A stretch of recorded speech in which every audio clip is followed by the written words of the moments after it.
Ahoy, everyone. How is everyone doing tonight? Good. Thank you for coming. Okay, so we are so excited to have Katie Hargrave and Meredith Lynn here as part of the CEAM Artist Residency. But before I introduce them, I have a few bits of housekeeping. Firstly, I'm also happy to welcome Florian Demosthene to Flex.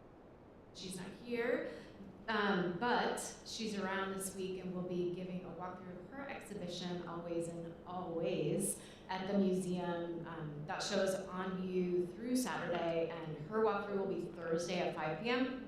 in the museum. We're gonna have some snacks and a bar, so I hope to see some of you there. Students, this is also a co-curricular event. If you haven't had a chance, Alicia was sitting at the stairs, I think checking some people in for co-curricular on Saints Connect.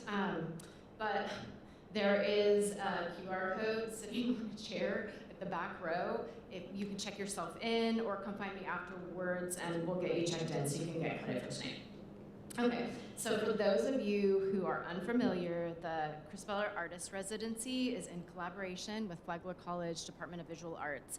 It's a regular program of artists in residence to engage in themes of placemaking while collaborating with some aspect of St. Augustine's local community, the city's significant and varied roles in American history or its rich environment. Our programming, including this residency, is of course supported by Flagler College, and it's also supported through a grant from the Andy Warhol Foundation for the Visual Arts, as well as through a grant from the Dr. Joanne Crispeller Fund at the Community Foundation for Northeast Florida. So we would not be able to do what we're doing without that support. And Katie and Meredith, their work, as you'll see when they present, I think is a real perfect fit for this residency and sort of how they think about their practice. And so I'm excited for everyone to hear about that. So Katie and Meredith Lynn are artists and educators who work collaboratively to explore the historic, cultural, and environmental impacts of public land. Their work has been shown together at the Atlantic Contemporary in Atlanta, Georgia, the Wiregrass Museum of Art in Dothan, Alabama, Austin Peay State University in Clarksville, Tennessee, the House Guest Gallery in Louisville, Kentucky, and has been published by Walls Divide Press in Memphis, Tennessee. Together, they have been artists in residence at Signal Fire in Portland, Oregon, and they first met at the University of Iowa, where they both received their MFas. And of course, they both have individual practices as well. So Katie is based in Chattanooga, Tennessee, and her recent exhibitions include The Front in New Orleans, Louisiana, Neon Heater in Finley, Ohio, the Alabama Contemporary Art Center in Mobile, Alabama, and she has been an artist in residence at Epicenter in Green River, Utah, the Hambidge Center for the Creative Arts in Rabun Gap, Georgia, and the Vermont Studio Center in Johnson, Vermont. Meredith is based in Tallahassee, Florida. Her solo work has recently been shown at the Morris Graves Museum of Art in Eureka, California, the Miami University of Ohio in Oxford, Ohio, and the Alexander Brest Gallery in Jacksonville, Florida. She's been an artist in residence at the Jentel Foundation in Sheridan, Wyoming, and the Kimmel Harding Nelson in Nebraska City, Nebraska, as well as the Vermont Studio Center in Johnson, Vermont. So, without further ado, I'm very excited about this. Please welcome Katie and Meredith.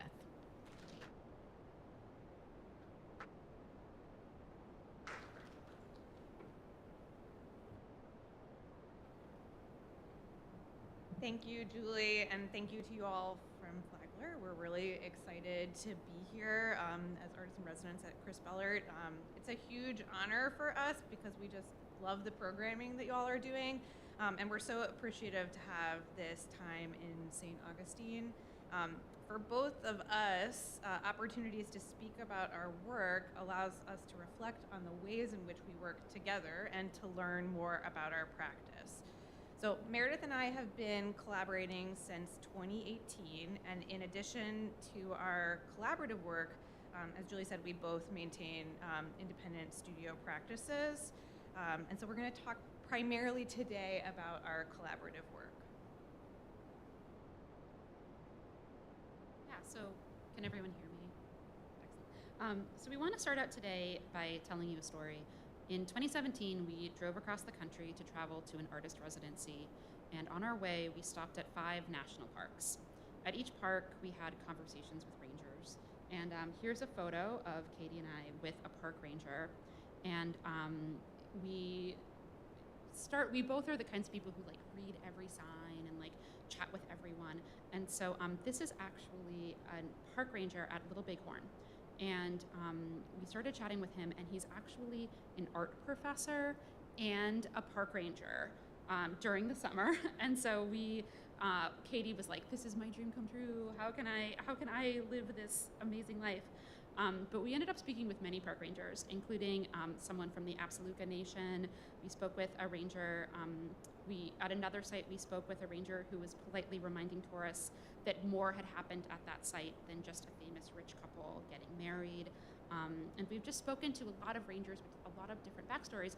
And what we learned from that experience is that park rangers actually really establish a lot of the ways that we understand public land and the ways that we interact with those spaces. And so then we started thinking more critically about all of the kinds of material and people who influence our experience on public land, including photographers, people posting on social media, all kinds of different users of these spaces. And so we started thinking about all of those different ways that land is processed and exploring that in our practice. So today we're going to focus on 3 completed projects and 1 in-process project. We'll be focusing on the ways that we develop these concepts in the studio, the methods and hacks that we use during our research, and how these things translate into the gallery space for us. It's our intention that this not be formal. We're here for you all, so if there is something that could use clarification, please do jump in and let us know, ask questions throughout. So we're first going to focus on a project that we did about the Utah National Parks. So Meredith and I went to Utah for the first time when we went to the Signal Fire Artist Residency in Eastern Oregon. I have friends in southeastern Utah. I did an artist residency there, which Julie mentioned, called at Epicenter, and we decided to stop in and see the director of that residency and to take Meredith to Arches National Park for the first time. So I had been there before, several years earlier, and I was surprised by how much had changed in the park in just a couple of years. And it was interesting for us because throughout the rest of our time driving back to the southeast, and in the years following, Utah really stayed in our mind. Like if you've been to Utah, it's a really dynamic landscape, and there's a lot really to explore within that space. So we decided that we would go to Utah for a research trip. And the main reason that we targeted Utah is that there are 5 national parks in the state. They call them the Big 5. And Arches is the subject of Edward Abbey's famous book, Desert Solitaire. And if you aren't familiar with the text, it's about Abbey's experience of being a national park ranger right at the beginning of when the park becomes designated as a national park. So we rented a van, which you can see in this image, and a teardrop trailer from one of the many outfitters that work throughout the Intermountain West that are designed for tourists. So we learned how to maneuver and to maintain the trailer, which I don't know if you've ever driven a vehicle with a trailer. It is much more difficult than you would think. And we used these limitations of commercially available trailers to create a framework for what we would make when we were out in the national parks. So our experience reflected something that Abbey talks about within his book when he says you can't see anything from a car. So we were curious about that. So the teardrop trailer became a sort of studio for us, in addition to being the space that we were living in while we were on this trip. And we took Abby's phrase as kind of a challenge, trying to understand how the park's development occurred alongside the expansion of vehicular traffic, right? We talked about this earlier actually with a student in one of the first year core classes about how travel throughout the entire country became much more, much easier in the mid-century. So each of the 5 parks we visited, we treated differently, as you'll see in the finished work, but all had to do with the act of seeing and the vehicle itself as a site. We ended up figuring a lot about the process as we go, and that's something that we do in all of our projects, which you'll see. And so here in this image, you see how we kind of jerry-rigged and hacked together camera mounts so that we could document the interior of the trailer. So we were reflecting on Abby's assertion that you can't see anything from a car. And we decided to explore what the park had set aside as worthy of seeing. In Canyonlands National Park, it's pretty remote, and you really can only explore the vast majority of the park on foot or by raft. But there is a paved road through the Islands in the Sky section of the park, and so we decided to drive through that paved road, and we stopped the teardrop trailer at each of the 7 scenic overlooks that the park had designated as essentially a site where they recommended that you stop and take a look. And at each of those sites, we used the teardrop trailer as a camera obscura. So we turned the interior of the trailer into a kind of camera so that we could see the landscape from the outside projected onto the interior. So in this image, you can see a scenic overlook projected onto a screen that we hung inside the trailer. Something that's interesting about working together collaboratively is that you can each take on different roles within a project. So while Meredith is driving the van and the trailer, I love driving, and when we've done most of our projects, I'm the one who does the majority of the driving. But in this instance, I was like, that trailer, I have no idea what's going on. I am not getting back there. No, thank you. So when we would park, then Meredith had the role of standing outside, trying to look inconspicuous, right? Like trying to look totally normal, while I'm inside the trailer working to set up all these hacked systems to be able to create the finished photographs and videos. We use really simple tools within our projects, and this aligns with our interest to make things easily accessible for us to be able to mirror the experience that tourists are using. And in fact, actually, we tend to use less fancy equipment than we see many of the tourists using within these sites. Part of our reason for doing that is that we're trying to frame this work as distinct from the very reified fine art imagery that's created by photographers famous for constructing the identity of the West. So like those names that you might know from art history classes, such as Ansel Adams, William Henry Jackson, Timothy O'Sullivan. We're trying to see like how is the experience that we're having distinct from that. So this is an image from Arches National Park. At Arches, we created a tent using crowdsourced Creative Commons images of popular Arches views. We photographed the tent on site, and so we printed material with these tourist photos on it and then used that material to sew a tent. And then we set the tent up on site next to a newly installed bathroom at the only developed campground in the park, Devil's Garden. So we're interested in the impact of increased tourist numbers. So this bathroom was actually only constructed in the past few years. When we installed this piece in the gallery, we then projected video. We shot on site of people photographing and posing for photographs throughout the park, and we will have an image of that coming up as well. At Bryce Canyon, we used archival footage that we found from tourists who came to the site and shot footage of ourselves as well and projected that onto the screen. So we used arrows or caves that are found in our vehicles to understand how you back up the trailer or how you rotate the tires on the trailer, as well as road signs that we found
so here's the project. So in this previous image, this is the project installed in Utah at a gallery called Granary Arts in Ephraim, Utah. And this is that same project installed at Austin Peay State University in Tennessee. And this gallery is really new and beautiful. It's very contemporary looking, and in some ways kind of anonymous. It has like poured concrete floors and white walls, and it's a really, really beautiful gallery, but a very traditional sort of looking art gallery. And most visitors to the exhibition had never visited the parks documented in the show, because all of these are sort of experiences from Utah, and this was in Tennessee. And so here again, this is another image of that show installed in Ephraim in Granary Arts. And you can tell that this space is very distinctive. So it has unusual architectural features, and you can see the ceiling is quite unusual. And these really started to influence our installation choices. And so you can see that the project actually changes depending on where it's installed. And this space is also, it was smaller than Austin Peay, so we had to make some editorial decisions. And then also we were showing this in an area of Utah that's very close to all of the national parks. And so many of the people who attended the opening and who came and saw the show had actually been to the sites that we were documenting. And that enabled us to have really interesting conversations with people about their own experiences in the land. So the next project that we're going to discuss is a project that we did at the Cumberland National Seashore. Have any of y'all ever been to Cumberland Island? Yeah, it's not that far from here. So it's in Georgia, just north of Jacksonville, and it's an incredible site. And we did a project there for the Atlanta Biennial last year. So much of our work is rooted in place. And so when we were approached about being in the Atlanta Biennial, we knew that we needed to do something that dealt with the South, and in particular, Georgia. So while there are a lot of historic sites and monuments in Georgia, there are actually no national parks. But we did some research and we found this site, the National Seashore at Cumberland Island, which is actually, just a couple hours north of here in St. Augustine. We researched the site and learned about its complex history as a place of indigenous settlement for thousands of years, followed by a period of plantation-style agriculture enabled by enslaved labor. The island was also home to a thriving, freed Black community in the late 19th and early 20th centuries. We were interested in how this complex history is condensed by tourism and the National Park Service into more easily accessible histories. And so again, we sewed a tent using fabric with tourist photos of the site and images that the National Park Service uses for promotion. We set up our tent in a campsite on the island and photographed it, which is what you see here. You have to take a ferry to the site and hike in and out, which means leaving no trace when you're camping. And so we had to develop all of these tricks and strategies for controlling light with our limited equipment. We could only bring in what we could carry and then carry out. And so you can see I'm holding a foldable reflector to fill in the natural light. This is one of the final edited images that we took on Cumberland Island, so you can kind of see how different the shots that we're taking with our iPhones are from the shots that we're taking with professional camera equipment. And this image became a part of the installation within the gallery at Atlanta Contemporary, allowing us to layer the experience of us being in the park, which is quite distinct from the representation of the experience of the park, right? So many of these images we're finding through social media or through the advertisements that the National Park Service promotes. So we knew that we wanted to print the image of the tent installed on the Cumberland Island as a decal on the floor, kind of acting as a shadow space for the representations that we found in other instances. But we knew we needed to resolve several formal issues to arrive at the shape that made sense for the decal. So the decal had to reference the physicality of the tent in some way.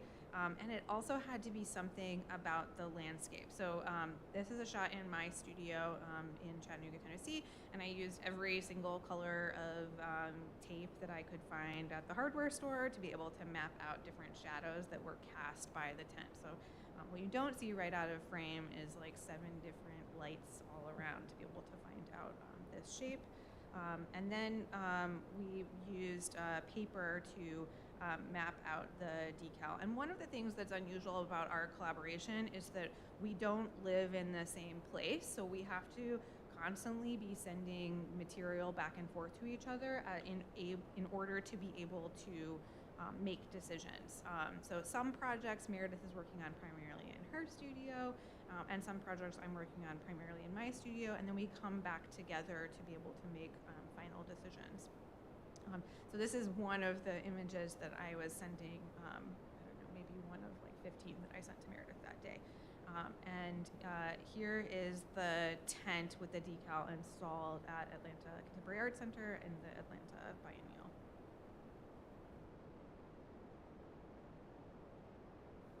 And each of the shadows interact with the tent itself, ideally pointing to the layered experience that we're having within the park. So how potential visitors learn about the site through storytelling from friends who have been to the site. That's how many of us make decisions about where we're going to visit, right? And yet the physicality of being in the site is woefully different than the images that are captured or the stories that are told. Neither experience will or image will wholly capture the layered, rich history of all but erased tourist experience in so-called public lands. And the Atlanta Biennial was a group show that featured many artists all throughout the South, or artists that have connections to the Atlanta area. And we were excited to see the work in conversation with other artists that we admire. So here you can see textile work by Myra Green in the back. And there is clearly a really nice formal relationship between our work and hers. And directly to the left of Myra's work is the work of artist Mishi Mako, who made hand-tied fly fishing flies created from his own hair, reflecting on the experience of Black people in the outdoors. So one of the values of being curated into a show is to see how a professional curator interprets everyone's artwork, and also how our work exists within an ecosystem of contemporary art conversations. So for us, where we oftentimes rely on multiple pieces to be able to unpack a complex narrative, a singular object also presents a really interesting challenge for us. It's a balance between the kind of work that we're able to create within the show at Austin Peay and at Granary Arts, and being in a show like the Atlanta Biennial. As we have continued our research into so-called public land, we attempt to understand how the inspirations of mainstream conservation movements continue to ripple through culture. We're not sure how many of you are familiar with John Muir. Are any of you familiar with John Muir? You maybe have heard his name, right? There's a lot of Muir farms, Muir gardens, things like that. Really popular, especially in California, where he did a lot of work. John Muir was actually an ecologist and nature writer who worked in the second half of the 19th century. His work influenced organizations you probably have heard of, like the Sierra Club.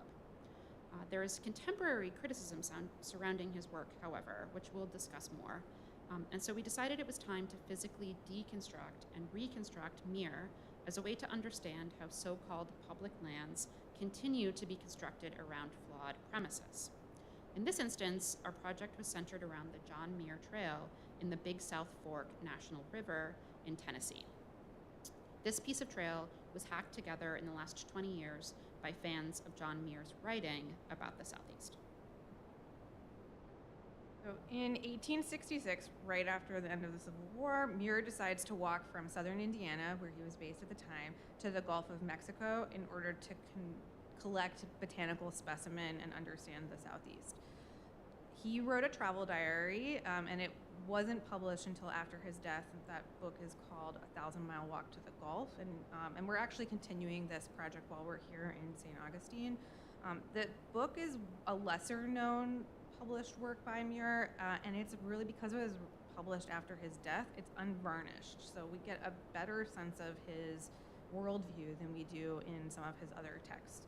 It's overtly racist, it's classist, he's incredibly entitled throughout the piece, expecting a particular level of support from the people that he meets along the way, while also being incredibly critical of them in his writing.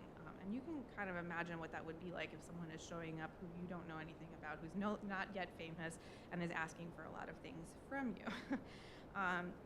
Muir, his racism has been more widely acknowledged in the last several years thanks to the work of Indigenous activists who are critical of some of the work of him and the Sierra Club. And so we are building off of the work of those activists within this work. So the formal choices that we made in this project started out as a joke, as a play on the words, mirror, mirror, they kind of sound the same. And we used mirrored materials as a way to play in the studio. So we started to think, though, that the outdoors itself can be a mirror for cultural flashpoints, and I'll try to be careful about very over-exaggerating mirror when I'm talking about the physical material. This trail in the Big South Fork is new, so it seems like it's an appropriate place for us to begin these conversations. Oftentimes we create objects with vague ideas of what the outcome will be, and that can go awry as we actually bring the objects out into the field. So in the instance you see in this slide, we created this tent, this mirrored, it looks kind of like liquid mirror. We created this tent and a set of mirrored camp chairs, and we thought that they were going to disappear into the landscape. We thought that they would be perfectly mirrored and then you wouldn't see them. And so we brought them to the John Muir Trail to photograph them. And we thought that this idea would work because we had made this cooler that is also mirrored. And that cooler pretty successfully faded into the landscape. And so we were like, oh, the tent will do the same thing, surely. And it did not. So it never really disappeared. So we like these kind of moments. They really force us to change our ideas. And so we pivoted quickly. This is Meredith's legs sticking out like the Wicked Witch of the West. And so Meredith got inside of the tent to manipulate the physical object while I shot images and videos from outside, sort of like we were in the trailer, unsure of what would come of the finished project. So to be honest, when we saw the footage, for several months we thought it was a totally failed project. Like we didn't think we were going to do anything with the footage, and that it would end up being a completely different project for the exhibition.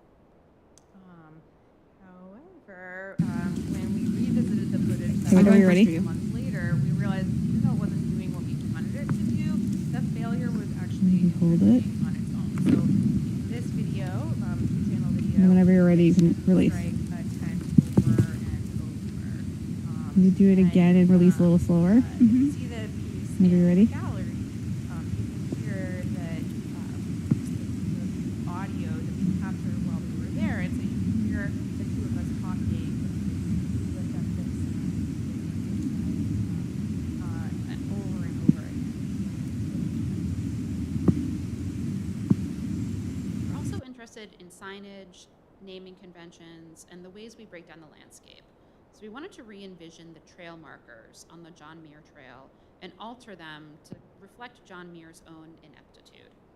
So we knew we needed to bend or slump the signs, and so to sort of just like mimic how like inert this man is. So we watched some YouTube videos and figured out how to bend PVC piping using hot sand.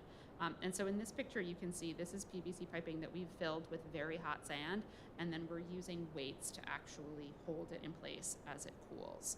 And so we're constantly learning new processes like these through trial and error.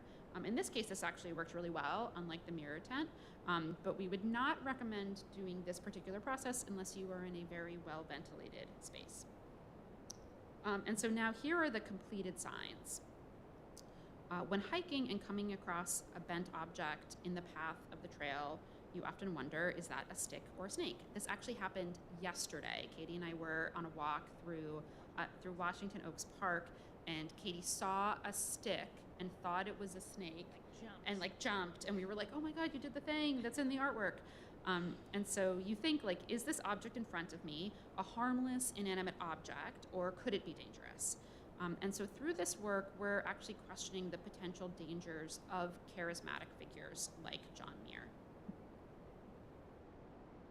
The third piece in this exhibition or this series of work is an altered backpacking tent. So we took an existing tent and retrofitted it with printed imagery from the John Muir Trail and a mirrored ripstop floor. So in this case, the floor is actually the mirrored element.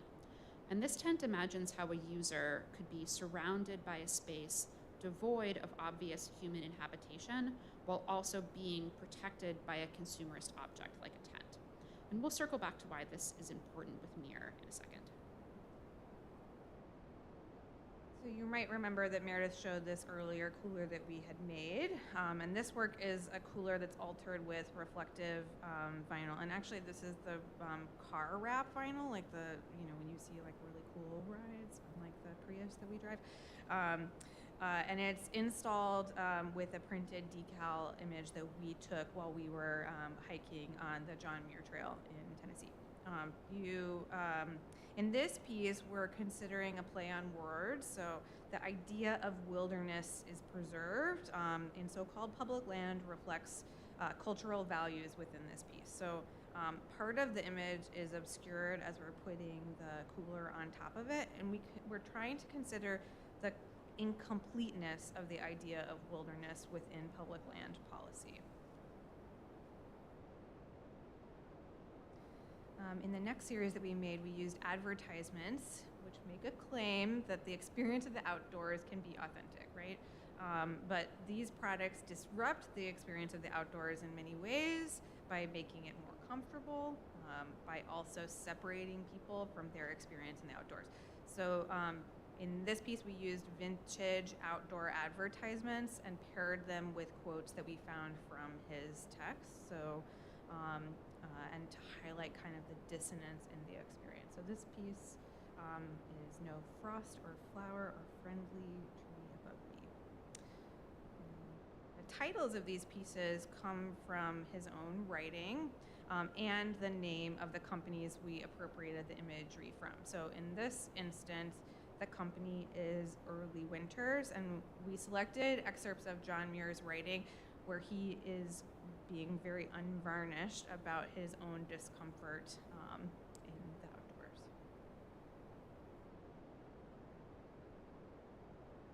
The imagery came from layering advertisements that happened to show tents within them. We removed the tent physically, layered behind another advertisement, removed the tent, and so on, so that you can kind of imagine what the landscape would be without that gear. And the quotes were pulled from the book and applied in mirrored vinyl, like the vinyl that we used in the cooler. Within these pieces, the viewer is then reflected into the text of Muir. So as our projects continue to develop, we are more and more interested in placing ourselves within the work and implicating the viewer in these concepts as well. So in this instance, it's as clear as seeing oneself in the fragments. We're also always interested in having objects that really exist within the space of the gallery. So the 4 pieces that we just showed you are framed. They're small, they're 16 by 20.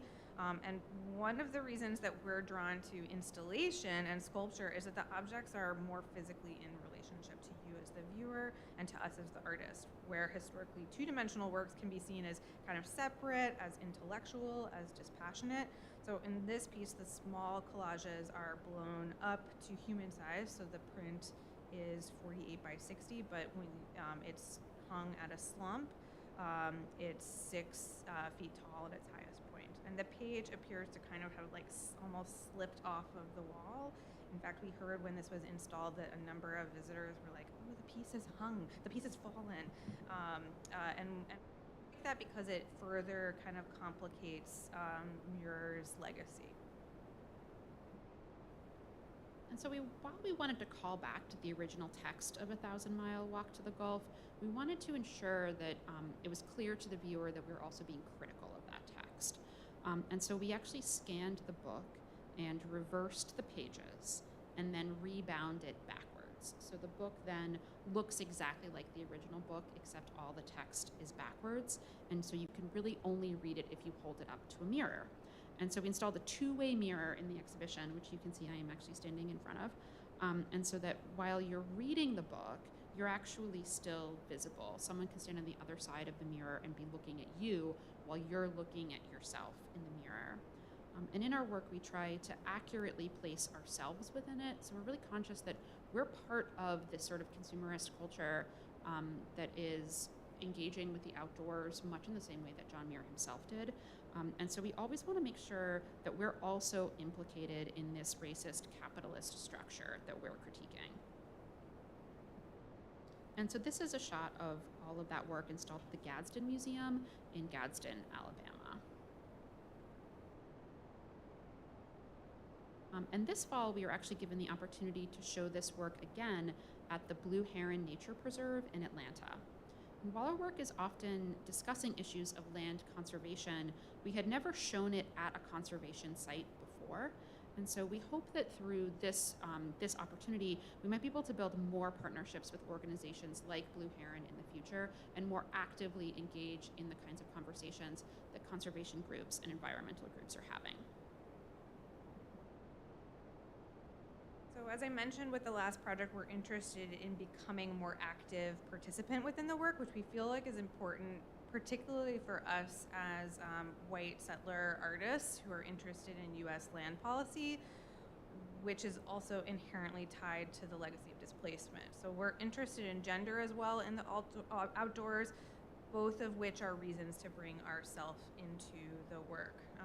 And we're also like really inspired by different types of cultural texts. So as you've seen before, we're looking at outdoor literature. We're interested in found images and what that can mean. And we're also really interested in bad reality TV. We just had a long conversation about it before we came here. And so during the last year, I got really excited by the History Channel show Alone. Has anybody watched this show? Yes, yeah. Yes, Yeah. We should also cover our eyes. No spoilers, no spoilers. And I think the History Channel is kind of nuts, but I also like watching little bits of these programs to see how absurd their idea of history is. So like history is placed right next to ancient aliens, for instance. And after seeing just one episode of Alone, I called Meredith and said, I think there's something here for us. And if you haven't seen the show, every episode opens with a quote from a philosopher, explorer, or writer. So there are many episodes that have quotes from Muir himself, and we're using these episodes in particular as starting points for our new work. So this is the opening of one such episode.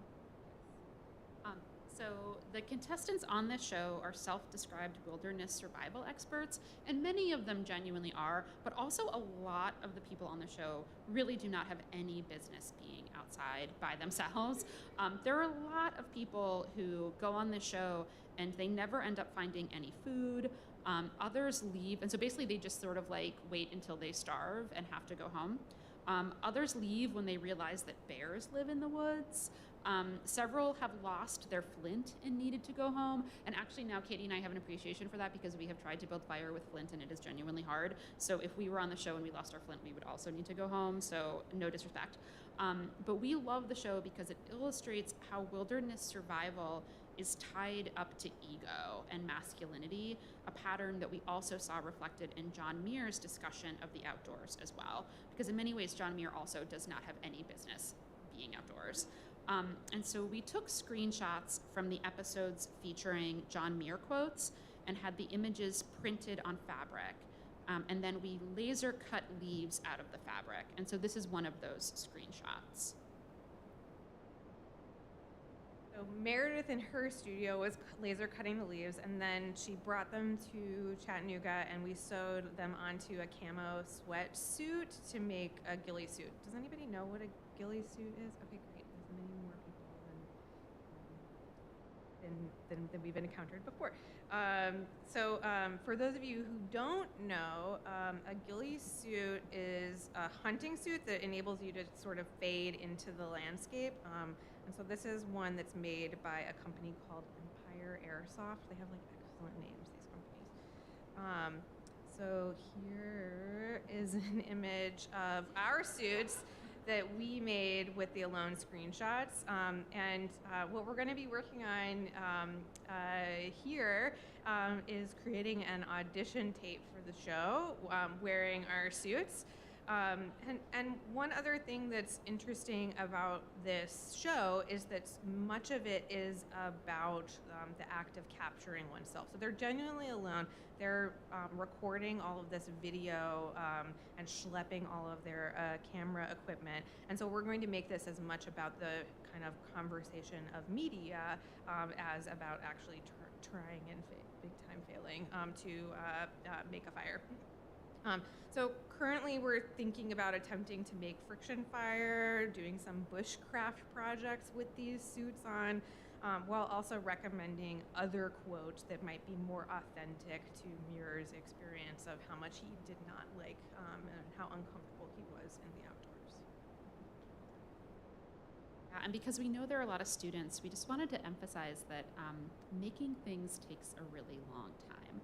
So between printing the fabric, laser cutting the leaves, and I think we figured out that each suit has like 2,000 leaves on it, and sewing the suit, we actually think that each suit might take 40 to 80 hours to make per suit.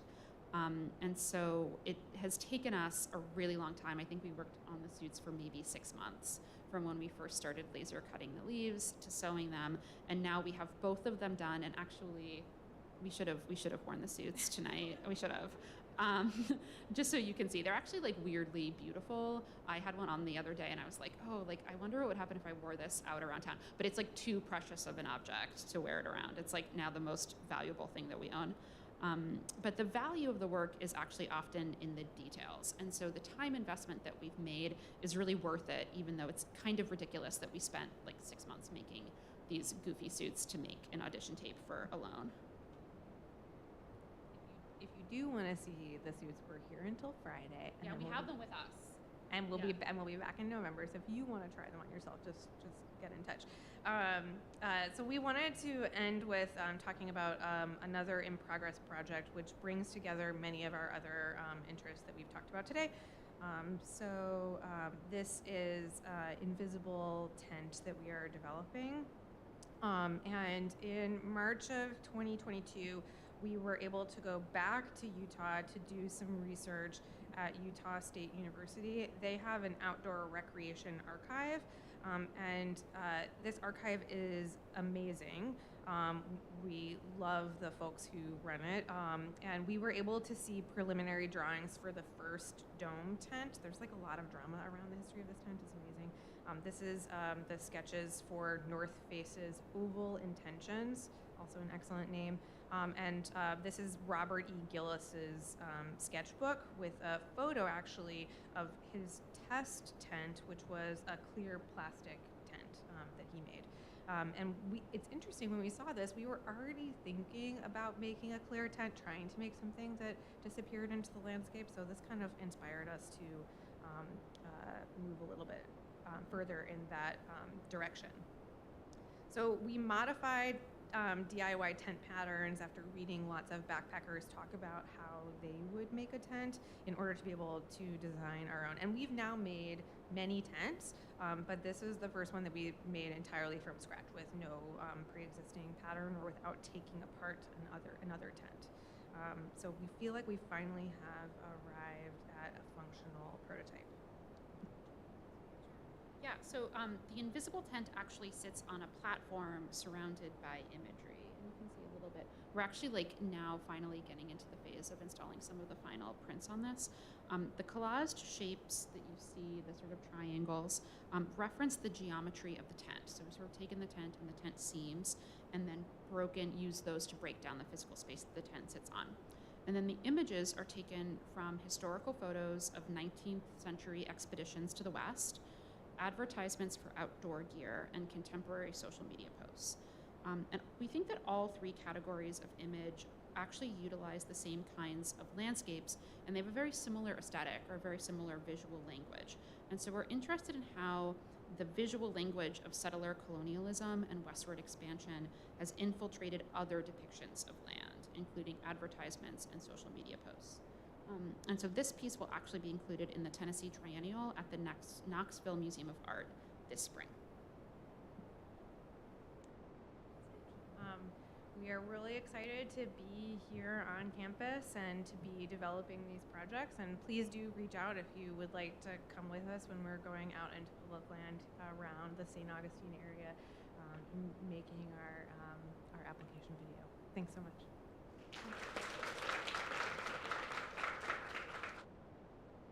And if you have any questions and you would like to call them out, that'd be great. But also we can linger around, chat with us as well. So, but yes, thank you.